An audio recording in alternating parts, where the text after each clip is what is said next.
Hello friends, मेरा नाम है डॉक्टर अहमद खालिद अंद्राबी। आज से मैं आपके लिए लाया हूँ रियल लाइफ पेशेंट स्टोरीज। जी हाँ, इसमें पेशेंट की कोई भी डिटेल सेंसिटिव जो है वो रिवील नहीं की जाएगी, लेकिन आपको एक आइडिया मिलेगा कि हमारी सोसाइटी में कौन कौन से प्रॉब्लम्स है जो बहुत ज़्यादा प्रेवलेंट है, जो पाए जाते हैं।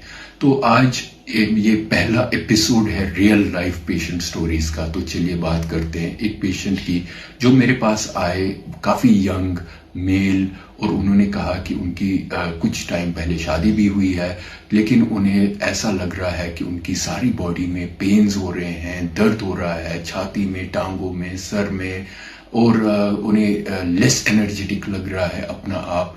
उन्हें खाने का कुछ मन नहीं है, सोने से जब नींद से उठते हैं सुबह तो उठने का मन नहीं है, वो काम पे नहीं जाना चाहते, किसी चीज में इंटरेस्ट वैसा नहीं है, इंटरेस्ट की काफी कमी है, कंसंट्रेट नहीं कर पा रहे हैं अपने काम पे।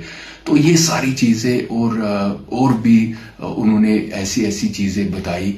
तो जब मैंने उन्हें डिटेल हिस्ट्री ली उनकी, तो मुझे पता चला कि वो बिल्कुल फिजिकली फिट हैं, कोई बीमारी मेडिकली एज सच नहीं है, लेकिन हाँ, उन्हें पूरा मैंने उनसे बात की काफ़ी देर तक और एग्जामिन भी किया, और उन्होंने बहुत सारे ढेर सारे इन्वेस्टिगेशंस किए थे, उन सबको देखा।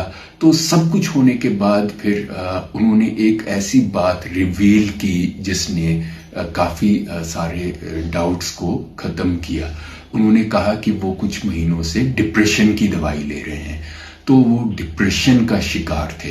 तो मैंने उनसे फिर कहा कि ये जो आपके जो प्रॉब्लम्स है, जो सिम्टम्स है, इनका एक रीज़न ये भी हो सकता है कि आप डिप्रेस्ड रह रहे हैं, और ऐसा ज़रूरी नहीं होता कि हम अगर डिप्रेशन की दवाई लें तो we are totally free from depression. ऐसा ज़रूरी नहीं होता। We may still be suffering from some degree of depression although we may be on anti depressants.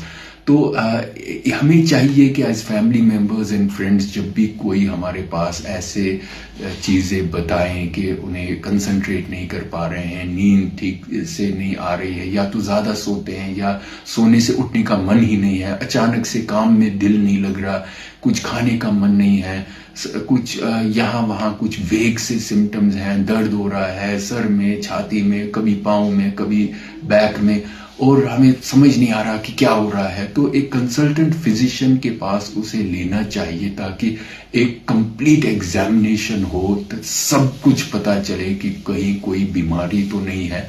और अगर फिर कंसल्टेंट फिजिशियन को ये लगता है कि नहीं, ये कोई साइकेट्रिक इलनेस है, तो वो रेफर भी कर सकते हैं और खुद भी काउंसलिंग दे सकते हैं।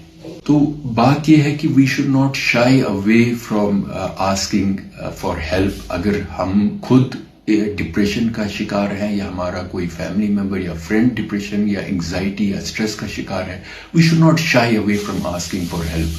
तो हमें चाहिए कि हम टाइमली हेल्प को मांगे, डॉक्टर के पास, एक्सपर्ट्स के पास जाए, कंसल्टेंट फिजिशियन से अपना चेकअप करवाएं और इन चीज़ों को टाइमली सॉल्व करें।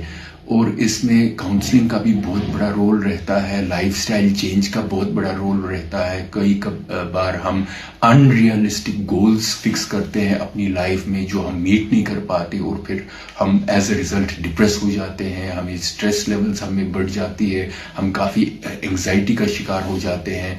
तो ये सब चीज़ें एक काउंसलर जो होता है, काउंसलर का ये रोल है कि वो सब चीज़ें समझाए, बताए और इस मेंटल बीमारी से निकलने का रास्ता हमें बताए।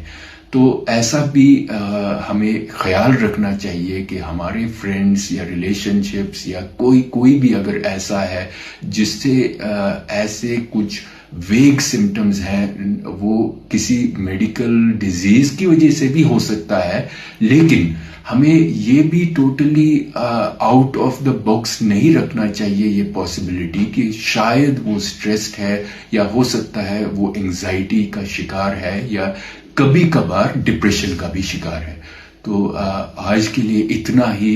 अंटिल नेक्स्ट टाइम जब हम एक और रियल लाइफ पेशेंट स्टोरी के साथ मिलते हैं, गुड बाय।